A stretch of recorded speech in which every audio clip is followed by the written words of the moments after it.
Reka tubanze tubasuhuze inshuti zacu mwebwe mwese muba mwaramaze gukora subscribe kuri Otc-Group TV. Yes, uyu munsi rero akaba hari andi makuru n'ubundi tuba twifuje kugaruka tuvugaho, cyane cyane ko ni amakuru tugarukaho aba yaranze umwaka, uyu mwaka wa 2023, aho dushobora kuza tuvuga ngo mbese umwaka wa 2023 ni mwaka ki, hakozwe akahe kazi, n'icyo usigiye abantu bose bamenye umushinga wa P-Network cyangwa se muri rusange kuri core team, ni akahe kazi gakomeye bakoze, ni izihe mbaraga zifatika cyangwa zigaragara ziri mu musaruro w'ibyakozwe umupayoniye wese yakwishimira kuba byaragezweho.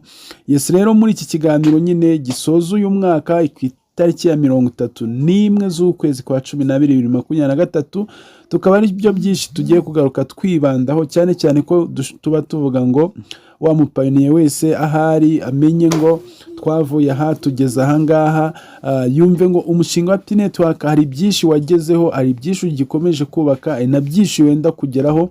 Ibyo byose rero n'ubundi bikaba biri kubiye muri iki kiganiro twagutegure nyine kuri itariki ya 31 z'ukwezi kwa 12 umwaka wa 2023, tukubwira ngo ejo gusa harabura amasaha make tukaba twatangiye undi mwaka wa 2024, umwaka n'ubundi wo uriho uvugwaho byinshi, umwaka uteganyijweho byinshi, ari naho bakubwira yuko imwe mu mishinga myinshi cyane cyangwa se gushyirwa mu bikorwa kwa bimwe muri P-Network bizaba bishyirwa ku mugaragaro. Yes, tukubwira rero ngo muri iki kiganiro ubaye utarakora subscribe, twavuga ngo banza ukore subscribe, hanyuma n'ubundi ukomeze ukurikirana amakuru y'iki kiganiro, ndetse hari n'inshuti zawe zo muri P-Network wamenye ushobora kuba wakwifuriza ko zimenya byinshi cyangwa ku makuru menshi tuba tugiye nyine gutambutsa muri iki kiganiro. Hanyuma turabashuje birumvikana aho muri hose mu mpande enye z'isi, muri Afurika, Australia, muri Amerika, muri Aziya, muri Europe, mwese mwiyumve mikaze mu kiganiro cyacu. Yes, twihuse rero reka dutangirane n'ubundi n'amakuru yacu twazanye muri aka gaseke. Uyu mwaka wa 2023 ujya gutangira, ni umwaka n'ubundi nawo wari witezwemo ibintu byinshi. Muri uyu mwaka wa 2023 ujya gutangira, ibintu byinshi byari byitezweho cyangwa se byanakozwe bikagerwaho.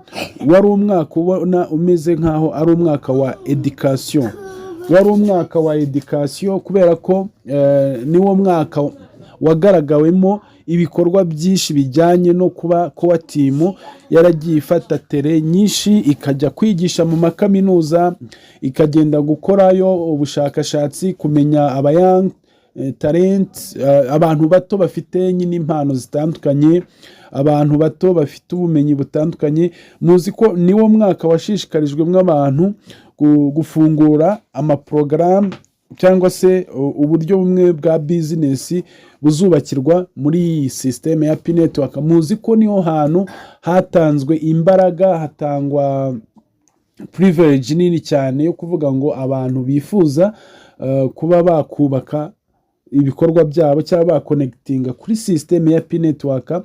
Muzi ko byinshi byakozwe muri uyu mwaka wa 2023. Uyu mwaka wa 2023 niho hantu hagaragaye ama-event atandukanye ashishikaza abantu kwitabira kuzakoresha P-Network. Muzi ko niho imbaraga za GCV nabwo zavuzwe cyane nka kimwe mu giciro cyifuzwa n'abapayoniya ku rwego mpuzamahanga, nibwo cyavuzweho cyane. Gusa uyu mwaka nanone akaba ari umwe mu myaka twagiye tubona n'ama-speech atandukanye ya Dr. Nicolas n'umugore we Dr. Fanny. Nibwo muzi ko hari ibinyamakuru byagiye bibabaza amakuru menshi atandukanye ku cyo batekereza kuri open mainnet, icyo batekereza kuri price ya P-Network. Muzi ko hari ibinyamakuru bya CNB bitandukanye byagiye bibabaza uko babitekereza. Muzi ko hari amavideo atandukanye yagiye trendinga icyo gihe agaragaza nyine uko bagiye basubiza. Muzi ko bakunze kuvuga ko umushinga wa P-Network wubakiwe kuri systeme wahaye amahirwe umuntu wese kugira ngo abashe kugira pay mu buzima bwe, kandi akaba ari uburyo bw'amafaranga bugomba kuba buzakoreshwa ku minsi ya buri munsi, daily people, umunsi wose buri gihe ukaba wayakoresha nk'amafaranga mu buzima bwawe. Rero uyu mwaka rero ukaba ari we nyine wagaragawemo ibyo bintu byinshi cyane bishingiye kugira ngo abantu babashe kumva kandi bamenye neza umushinga wa P-Network. Rero twagiye dukurikirana ama-event yagiye aba, muzi ko bagiye bagaragara mu makaminuza atandukanye, muzi ko hagiye hafungurwa amaporogaramu atandukanye. Imbaraga nyinshi rero cyane twavuga ngo muri uyu mwaka zarakoreshejwe 2023, hagiye habonekamo ama-KYC atandukanye, ariko tugera mu mezi guhera nko mu kwezi kwa 8 kuzamura, noneho bagiye bashyize imbaraga noneho muri ya ma platform. Muzi ko ariho bagiye batwereka cyane buri kimwe cyose kimaze kubakwa, aho twagiye tubona ari ama code, QR code, muzi ko aribwo zubatswe, kandi QR code mbere ntago yari irimwo. Muzi ko niho hubatswemo iyi Fireside Forum, buriya buryo bugaragaza ibicuruzwa, bugaragaza abacuruzi bari ready mu kuba bazacuruza. Muzi ko ama-app amwe n'amwe nibwo yagiye aba connected kuri mainnet, aho twavuga ko ibigo byinshi rero byagiye bihabwa kuba uburyo bwo kuba connected. Ni ukuvuga ngo uyu munsi ni nko kuvuga ngo hari ahantu ushaka kunyuza umuriro n'amazi, ariko wenda hahandi wamaze kubakira wahanyujije amatiyo, wayakonekise, wayashyize no mu nzu. Aho ushaka gushyira umuriro wamaze kwesitara isinga, byose wabirangije, ariko uracyabura nyine connector y'isoko cyangwa se source.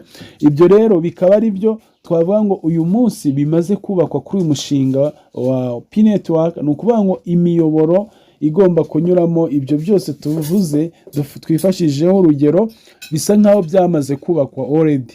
Uyu munsi rero bakaba bariho banoza buri kimwe cyose gisigaye, kugira ngo noneho kuba ibintu byose twakwisanga byashyizwe mu buryo. Nabyo babiduhayeho amakuru ejo bundi. Muzi ko ibi biri kuvugwa biri muri condition 3, twabikozeho ikiganiro kandi mwarakibonye. N'ubundi iki kiganiro nicyo cyari gikubiyemo amakuru menshi ari mu ngingo zigize uyu mushinga in future. Yes, rero ibyo byose twavuga ngo uyu mwaka niwo mwaka wabayemo ibikorwa bikomeye cyane mu kugira ngo P-Network igaragaza higeze yiyubaka, ahigeze ikora ibintu bidasanzwe. Yes, rero tugaruka n'ubundi ku yandi makuru n'ubundi akomeje kuvugwa, aho twagarukaga ku ncamake z'ibintu byaranze uyu mwaka, cyane cyane ko niwo mwaka wagiye ugaragaramo kuvuga gakeya kwa core team, ariko gukora cyane bikagaragara. Twavuga ngo kandi hari abo twabonaga wenda mu myaka ishize bavugaga cyane, hari nk'umuvandimwe wo mu Nigeria wakunze kuba avuga cyane, ariko uyu mwaka ntago yavuze cyane. Uriya nyiri P-Revolution ni umwe mu bantu nawe wagaragazaga imbaraga nyinshi cyane, yitwa Wood. Ntago yakunze kugaragara cyane nk'umwe mu bantu nabo bavugaga rikijyana cyane, ariko mperutse kubona ikiganiro cy'ahantu yavuze impamvu ze zabiteye, ariko aracyari mu mushinga kandi aracyawushyigikiye. Undi wenda we tutareka kugarukaho wakoze cyane kandi akigaragaza, twavuga ngo Madame Doris ni umwe mu badamu bakomeye cyane muri uyu mushinga, wagiye ugaragaza uruhare rukomeye mu gutanga imbaraga zikomeye muri uyu mushinga. Tukavuga ngo rero nawe ni umwe mu bantu batazibagirana muri uyu mushinga, wakoze ibikorwa ndashyikirwa, ibikorwa bihambaye cyane muri uyu mushinga, akigaragaza. Yes, twavuga ngo uyu mwaka ni umwe mu bantu nawe bigaragaje cyane. Hanyuma dushobora kugaruka nanone ku kuba uyu mwaka nko mu karere, muri East Africa, muri Africa, hari ibigo byaje byiyongera ku bindi. Bimwe mu byo twari dusanzwe tuzi, nyine duhereye muri Nigeria, twavuga ngo kuba twari tuzi ikigo cya P2Go, kiriya nacyo cyiteguye kuba cyazakorana n'iby'ubukerarugendo, amahoteli, indege. Ikigo cya P2Go nyine n'ubundi nacyo gikomoka muri Nigeria. muzi ko nacyo kigaragaje cyane n'igihe cyavugaga ko kigiye kuronshinga ibikorwa byacyo. Twigeze tubikoraho ikiganiro muri uyu mwaka aho bari bamaze kwiteyarisha yuko bazakorana na mahoteli amwe muri Kenya, Tanzania ndetse n'i Burundi. Aho rero twari twabibonye gutyo. Hanyuma ikindi kigo nacyo cyaje kibagwa mu ntege kikigaragaza, twavuga ngo ni ikigo cya CBI Burundi, nacyo cyagaragaye mu bigo nyine uyu mwaka byigaragaje cyane. Ariko tukabibutsa ko buri kimwe cyose kivugwa cyangwa kiba gishaka kuba cyagaragaza uruhare rwo gukorana n'umushinga wa P-Network, uyu munsi twavuga ngo imbaraga zose, nta muntu n'umwe ufite imbaraga n'ubushobozi bwo kuba hari ikintu yahindura gishyashya ku mushinga wa P-Network atabiheshejwe imbaraga zikomeye no kuba open mainnet zaba. Nuko uzaza kubeshya wese ngo ngiye kugukorera iki nakugeza kuri iki open mainnet itaraba, ho yazaba kubeshya. Cyakoza yabitegura yabiprograma, ariko bikaba byiswe ko kugira ngo bijye mu ngiro ni open mainnet, kuko open mainnet niyo izafungura ubucuruzi rusange, niyo izafungura business rusange, niyo izatanga umurongo ngenderwaho neza mu bucuruzi nk'uko abantu benshi nyine babyiteze. Ni ukuvuga ngo uyu munsi buri kimwe cyose cyakorwa neza ari uko open mainnet yabaye. Bivuze ngo ni cy'abantu bose bateganyije, ni cy'abantu bose bahanzeho amaso, kuko open mainnet nibwo abacuruzi batandukanye bazaboneka, nibwo ibigo byikorera bizatangira akazi ko gukora cyane. Navuga ngo natwe tubahaye amakuru nka Otc-Group, dufite byinshi, dufite natwe porogaramu zacu, dufite gahunda, dufite plans zitandukanye mu buryo bw'imikoranire n'aba Pionniers cyangwa se mu buryo bw'akazi rusange tuzaba dukora open mainnet niba. Yes, bivuga ngo uyu munsi rero ikiba kigaragara cyo nuko hakiri kunozwa nyine kugira ngo uwo munsi witegurwe wa open mainnet. Nubwo mu makuru yagiye agaragara hatavuzwe itariki, ariko bigateganywa ko uyu mwaka ariwo open mainnet yazaba, ariko hari byinshi nyine dushaka kugarukaho kugira ngo twongere n'ubundi tubihuze n'uyu mwaka ushize, ariko tunabirebere mu wundi mwaka uzaza. Yes, kuba uyu munsi Dr. Nicolas ubwiwe yaratangaje amakuru adasanzwe, kuko nibwo bwa mbere byari bigaragaye ko Dr. Nicolas abashije kugira ikintu asobanura kuri open mainnet. Ubusanzwe ntago akunze kuvuga ku kintu cya open mainnet, ndetse iyo yumvaga n'ababivuga yaricecekeraga, ukabona ko nta makuru menshi, nta comment zabaga zishaka kugira icyo zigaragaza ku cyo bavuga mu kuba open mainnet yazaba. Yes, kuba rero byavuzwe ku mugaragaro akabitangaza ni ibintu biba bishoboka cyane. Ubushize mu kiganiro twarababwiye ngo ibintu byinshi hafi ya byose, ni ukuvuga ngo kugira ngo ubundi atangaze kuriya, bariya ni abantu b'abahanga, ntago ashobora gutangaza ibintu nka biriya aribwo kigiye kubyinjiramo. Ahubwo ku bigaragara, wenda tubashije gusesengura, ku bigaragara nuko ziriya conditions eshatu batubwiye, bigaragara ko byibuze twagereranya tukavuga ngo nka 60-70% ni ikiba kigaragara ko bamaze kuzigeraho, ahubwo barindiriye yuko n'iyo pourcentage ntoyibura, wenda niba ari nka 30% nayo igerwaho. Bivuze ngo wenda twifashishije urugero uyu munsi, ibikorwa bigendanye no kubaka system, technology, business, uyu munsi bavuze ngo batanze open mainnet, bakareba abacuruzi ubwabo bamaze kwiyangaje gukorana na P-Network, bakareba inganda zihari, bakareba ari ama application yubatswe uyu munsi ari tayari, ari yiteguye kuba yakorana n'umushinga wa P-Network.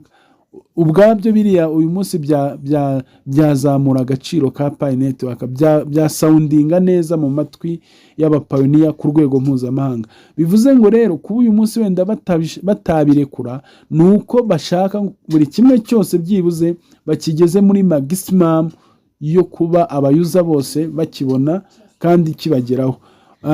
Wenda uyu munsi nanone nitwakwirengagiza ko kuba open mainnet itaba abantu bose batarabona KYC, cyangwa se byibuze abeshi batarabona KYC, ko wibuke ko kugira ngo circulation y'imihahire y'imikoreshereze ya P-network igenda igere ku ntego, bisaba ko mass people bagomba kuba bagaragara muri uyu mushinga, aribo bagomba no kuba nyine exchanging ya P-network.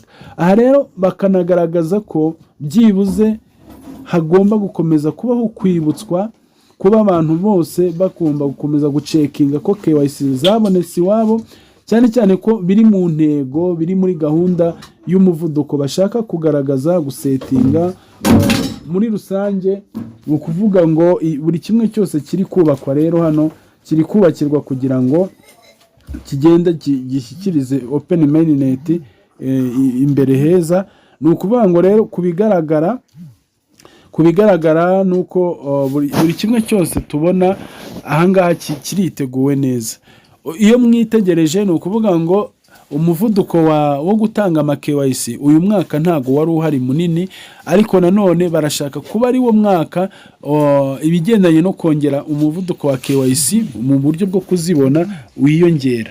Bivuze ngo mu minsi mike iri imbere abatarabona KYC bagiye kuzibona cyane kuko bigaragara ko niyo promise ihari, nibwo buryo buhari, nibwo buryo bugomba gutuma umuntu wese KYC nayibona azayibona vuba, kubera ko icyambere uyu munsi KYC tubaye tutazibonye twese, ni ukuvuga ngo ya maproje babafatanyabikorwa iyi mishinga ishyirirweho ntago bazabona access, ntibabona abakiriya, kuko abakiriya ni wowe ni jewe, twebwe twese dufite payi zacu ku ma wallet, nitwe bakiriya, nitwe tuzatuma payi igenda ikaboosting ikamenyekana hirya no hino, nitwe tuzatuma wa muntu utaramenye payi utarayihaye agaciro ari bugenda akamenya agaciro ka payi.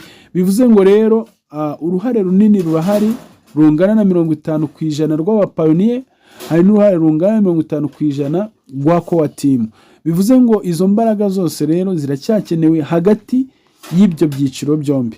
Gusa amahirwe hari menshi nuko nka core team twakwizera ko dufite icyizere yuko ibyinshi byagombaga kubakwa byamaze kubakirwa fondation. Nuko ngo ibihari bindi ni uburyo bwo bwo kubyagura, bwo kubizamura. Uyu munsi ntabwo twavuga ngo bagiye kwiga bundi bushyashya uko payi zakora, bagiye kwiga bundi bushyashya uko payi zasohoka, bagiye kwiga bundi bushyashya uko imikoreshereze ya payi izabaho. Ibyo byo twavuga ngo byamaze kubakwa already, byarateguwe, ahubwo hariho ihuza nzira ndetse no kwagura imiyoboro n'ubundi igomba kugenderamwo uyu mushinga wa P-network.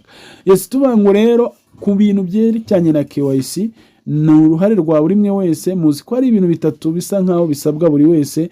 Icyambere barakubwira wowe iyo wamaze kubona KYC ndetse ukaba nta kibazo ufite, payi zawe ziri kuri balance, ibyo twita ko ziri kuri open mainnet, uba ukwiye no kwibuka ko ufite ubushobozi bwo ko-invitinga abo bita your cycle security and referrals. Ni ukuvuga ngo abo ni abantu uba ufite harya muri systeme yawe. P-network yagaragaje ko abo ngabo ushobora kubafasha mu rwego mu rwego rujyanye no kubemvita. Ushobora kubafasha mu rwego rwo kubemvita, kandi kubemvita nta kundi muri systeme biba bigaragara uburyo bikorwa. Bivuze ngo iyo ubona hari aba referrals bawe batarabona payi, batarabona KYC, nuko ugomba kubafasha kubigeraho, binyuze muri ubwo buryo nyine twariho tuvuga. Bivuze ngo rero nahawe wowe nk'umupioneer uba waramaze kubona KYC, wowe uba waramaze kubona uburyo bwo kuba uyu munsi nta kibazo ufite kuri konti yawe, ariko ugifite aba cycle security, ufite aba referral team, abo bose ugomba nyine gusa kuba waha invitation kugira ngo babone KYC. Icyo rero baragisaba cyane. Urundi ruhare rwa kabiri ni urw'umuntu n'ubundi birumvikana nawe utarabona KYC, ariko bwa buryo dusabwa gucekinga bwa buryo tuba dusabwa kugenda ukareba niba KYC yawe yaraje. Ntabwo ugomba gutezuka, byibuze uba ugomba kubikora nka rimwe mu cyumweru, cyangwa se watinda bikaba nka rimwe mu byumweru bibiri, ariko ukamakinga sure ko wacekinze niba KYC yawe itaraza cyangwa yaraje. Urwo rero ni uruhare narwo tuba dusabwa, kuko biba bisabwa ngo buri muntu wese, buri mupayiniye wese icyo nacyo agishyiremo imbaraga. Kuko uyu munsi nibakohereza KYC ntuyikore ntikugereho, urumva ntago kuba team iri bube ifite uruhare mu gutinza akazi bariho bakora, cyane cyane ko aka kazi kariho gakorwa ni akazi rusange, ariko urumva still gasaba uruhare rwawe n'urwanjye n'urwundi n'undi, kugira ngo twese dukomeze twubakire ku murongo umwe. Aha rero urumva ni uruhare rw'umupayoniye kugira ngo akontribuye imbaraga ze. Bwa gatatu, ubwo twari tukivuga ku bijyanye na KYC, ni ababa barazibonye bakanazikora ariko zigapfa zigahera mu nzira. Abo nabo muzi ko ikintu baba basabwa ni ya checking nyine, kujya hahandi muri P-browser ugakora kuri KYC ukareba status ufite, niba ikiri ni progress verification cyangwa se baramaze kuyiha resubmit. Ibyo ni ibintu bibiri biba bishoboka. Iyo wabonye KYC igatinda kuba approve, ugomba kujya ukurikirana niba koko nta mahirwe bakongeye yo kuhisubiramo. Wasanga bayiguhaye kuyisubiramo nyine ukabikora witonze, cyangwa se ukareba ubigukorera wizeye ko noneho amakosa yakozwemo mbere atari bugaruke. Urumva aho ni kimwe mu kintu kigomba guhabwa imbaraga, kigomba guhabwa priority cyane, kugira ngo buri mwe wese kuri uyu mushinga abone KYC, kandi iyo KYC murumva nyine niho hazingiye buri kimwe cyose. Muri izi conditions batanze, murabizi ko condition twagarutseho cyane nayo isa nkaho yari ikomeye, ni condition ya gatatu, ariko nayo tuvuga ngo kuba uyu munsi aho bageze bari ibyo bubatse, hari imikoranire n'ibindi bigo tubona bikomeye byamaze kwitegura kuba bizakorana n'uyu mushinga. Twavuga ngo imikoranire nayo n'ibindi bigo, cyangwa se uruhare rwo kuzafungura open mainnet, hari amategeko n'amabwiriza byubahirijwe, byose birumvikana ko ni ibintu twavuze cyane ko nabyo byiteguwe kandi batazabihusha. Ndetse kandi tukava twavuga ngo nta gitangaje kuba igiciro cya payi runaka cyabaho, yaba ari GCV. Abantu bajya bavuga ngo GCV ntabwo ishobora kubaho, ngo cyangwa se ngo amafaranga angana kuriya. Byose njya nemera ko bishoboka. Ntabwo uyu munsi naza kukuhamiriza ngo GCV zabaho, ariko sinaza no kuguhakana ngo GCV ntizabaho, kuko uyu munsi ibyubakwa byose n'ibikorwa bikorerwa mu maso y'abayobozi bafite ubushobozi bwo kubyemeza cyangwa kutabyemeza. Icya kabiri, wibuke ko ibi bintu bigendera ku mategeko. Niba uyu munsi izi transaction zibasaba zigendeye kuri GCV, nazo zigomba nizigaragara ko arizo zakoreshejwe, bikaba byakwemezwa ko igiciro cyaba GCV. Wowe uhera he mu bushobozi n'ubumenyi bwawe bungana n'ubwanjye, cyangwa se ntazi uko bungana, wowe wumva ko bitashoboka? Kuba GCV yashoboka birashoboka cyane, ariko no kuba wabibona mu isura y'ibidashoboka nabyo birashoboka cyane, kuko ariya ni amafaranga adasanzwe, ni uburyo bw'amafaranga bw'imikoreshereze y'amafaranga adasanzwe, ni uburyo bw'agaciro bw'amafaranga adasanzwe. Kuba wabyemera rero cyangwa ukabihakana, byose birashoboka. Ariko kugira ngo utuze, kuko wavuga cyane ko bishoboka, wavuga cyane ko bidashoboka, n'ubundi ntuzabibuza kuba icyo bigomba kuba cyo. Ibyiza rero ubundi uratuza. Ariko nanone mu ruhande rwo kuvuga ngo ikintu kiri positive, ukwiye gushyigikira ikiri positive kuruta ko washyigikira ikiri negative, kandi uzi neza ko cya kindi uri gushyigikira ni imbaraga zawe. Uyu munsi niba tubona Doris hariya muri Canada akomeje kurwanira igiciro cya GCV, wibuke ko ntabwo uriya mugore buri ari kurwanira inyungu ziwe, ntabwo ari inyungu ziwe gusa arwaniye n'izawe n'iz'abazagukomokaho, ari kurwanira inyungu z'umupayoniye wese. Buriya tuba tugomba kumwumva, tukavuga ngo uyu muntu we ko yitangiye abandi agakoresha imbaraga zingana gutya, uruhare ruto wenda asaba twarugerageje twese tukareba, cyane cyane ko hari ababa bavuga wa muntu ufite izo serivisi ataranguye, wa muntu ufite ibintu abona yacuruza biri mu buryo butagoranye butamusa. Ubundi icya mbere ugomba kwirinda ikintu cyose wumva cyaguteza igihombo, cyagutuma ufata risike y'igihombo ukakirinda. Ariko just gushyigikira GCV mu rwego runaka uyu munsi ntago ari ikintu cyakabaye kinanirana cyane, ariko wenda reka tuvuge ngo uyu munsi utarabyumva uwo bitarageraho nta wamutera amabuye, kuko buri gihe kigendana n'igihe cyacyo. kuvuga ngo wenda umaze igihe atabyumvise kingana n'uyu mwaka, wenda umwaka utaha azabyumva, wenda azabyumva binyuze nawe ku bindi ari kubona kuri situwasiyo azaba abona aho igeze. Buri kimwe cyose rero urumva tukiteze mu mpinduka zizabaho bitewe n'aho umushinga uzaba ugeze. Tukavuga ngo GCV yo irashoboka, ariko GCV ntinashoboka. Ubwo rero niwumva jyewe Olivier mvuze ngo irashoboka cyangwa ntinashoboka, ujye umenya ngo nkubwiye kugira umutima ugomba gukora ibikwiriye. Ugomba gukora ibikwiriye gute? Ugomba gukora nk'umuntu witeguye ko GCV izabaho, ariko nanone ugomba gukora uvuga ngo itabayeho ese narayishoyemo ngahomba nzabibaza nde? Ibyo ngibyo niyo mpamvu byose uba ugomba kubikorana umutima mwiza, ukamenya ko turi gushyigikira ikintu gikomeye gisaba kwitanga, gisaba uruhare rwawe n'urwanjye, ariko nanone ukagikora nta regret. Ejo utavuga ngo wicujije, ejo utavuga ngo hari ikintu wakoze ngo wumvaga ari uko ukibwirijwe. No, bikore mu mutima wawe, mu bushobozi. Ubundi ahangaha step turiho ni ya step bita ngo ni nko gutanga umusada, ni nko gutanga imbaraga, ni nko gushyigikira igikorwa runaka kugira ngo nyine kigerweho. Urumva kikaba gisaba imbaraga zawe n'izanye n'izundi.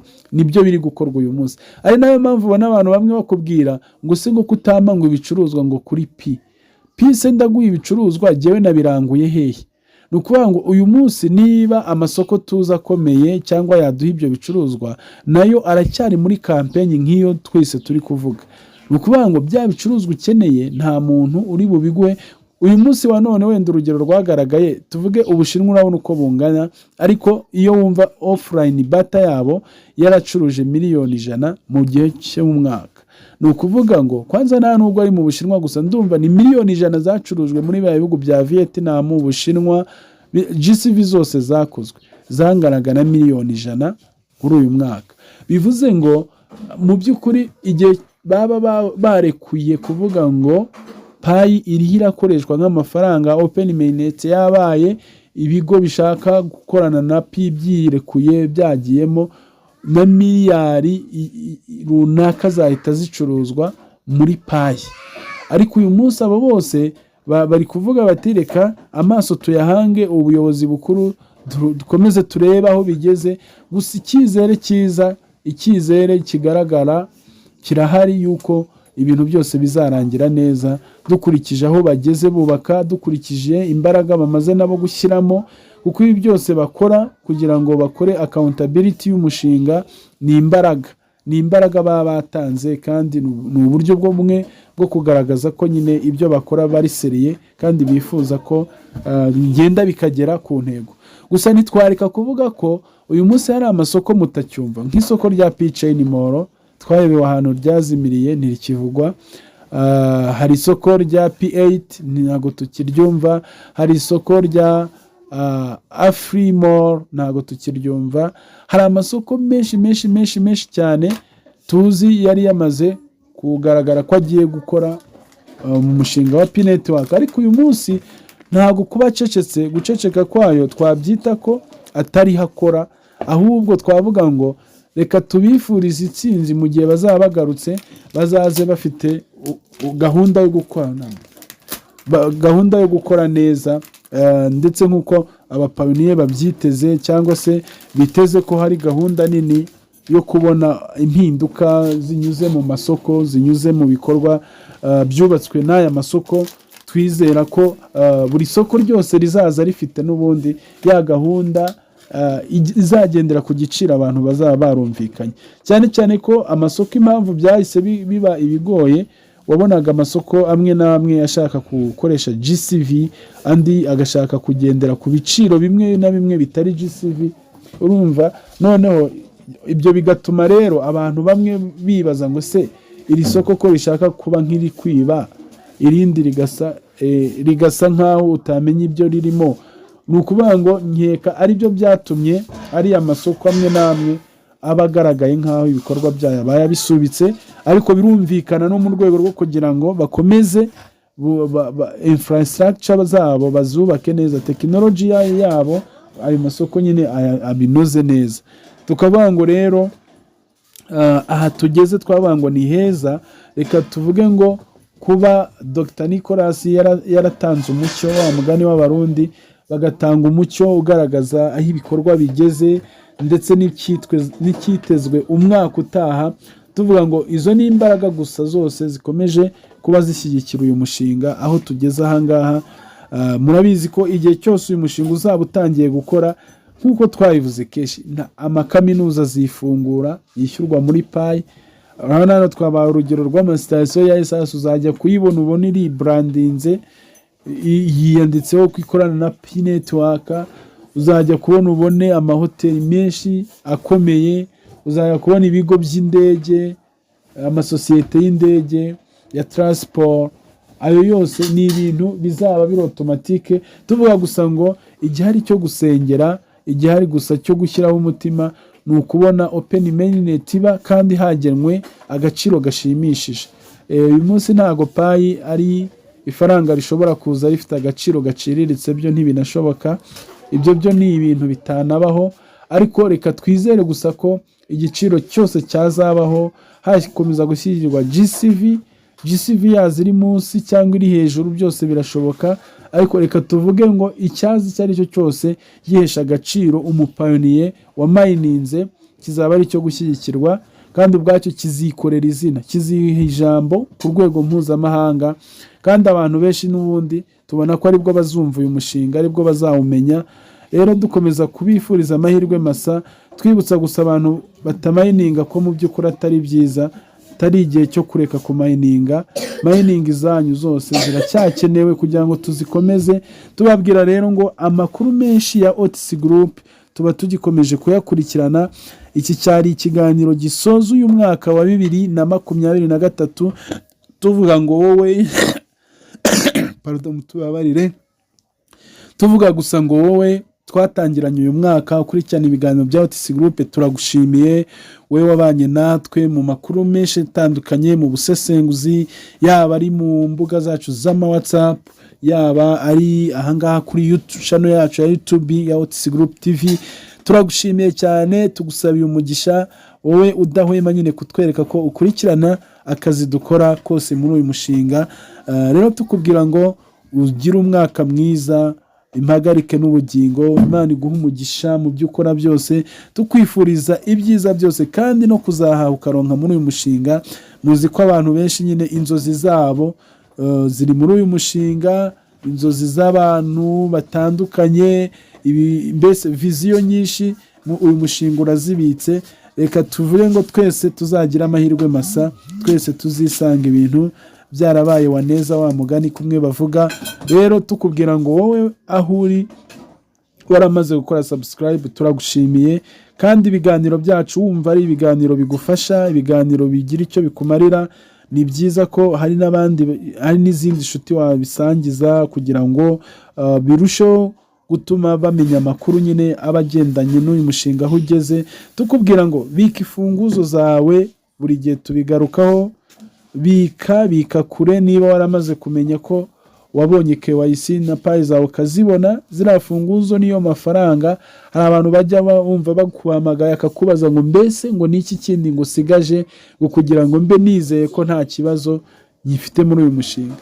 Ukuvuga ngo nta kindi kintu na kimwe ushobora kuba usigaje usibye kwita no kurinda ifunguzo zawe. Ziriya 24 nizo nshingano ufite, niko kazi wahawe, nicyo kintu usabwa guhora witayeho kugira ngo wicare wizeye neza ko uri amahoro, wicare wizeye neza ko ibyawe biri mu mutekano. Kuko benshi hariya niho baba bashobora kuzagirira regret, kuzagira ikibazo cyabatungura bitewe nuko nyine wenda imfunguzo zabo bazibuze ku munota wa nyuma, cyangwa se bagezaho bari bazikeneye kuzikoresha zikanga. Urabizi ko hari n'igihe uzishyiramo zikanga rwose, hari nk'ikosa wakoreyemo wongeyemo inyuguti akana akariko kose, muri makeya imfunguzo zishobora kugira ikibazo bitewe n'uburyo nabwo wazibitse nabi. Rero nibyo tuhora tubashishikariza kugira ngo mubyiteho, kandi mukomeze mukurikirane nyine n'abandi bakimayininga, mufite namwe abantu banyu mwinjije, ni byiza gukomeza kubafasha kudacika intege, twese tukareba nyine umushinga wacu aho uri kugana, kandi murabona ko ni heza cyane dukurikije ibi byose tuba tubona, ibi byose tuvuga, ibi byose tugarukaho. Twavuga ngo amahirwe masa rero, umwaka wa 2024, happy new year. Otc-Group TV tubifurije umwaka mwiza, kandi Imana izawuduhananemo umugisha twebwe twese, kandi izawuturindiremo, tuzaboneremo ibyiza gusa aho muri hose. Rero turabashimiye kandi turabakunda. Abajya gusenga uyu munsi ku cyumweru, Imana ibane namwe, mugira amateraniro meza. Iyo yari Otc-Group TV mwijwi na Olivier. Ciao ciao. Imana ikiturinze, ibindi biganiro byo ni iby'ubutaha. Murakoze cyane.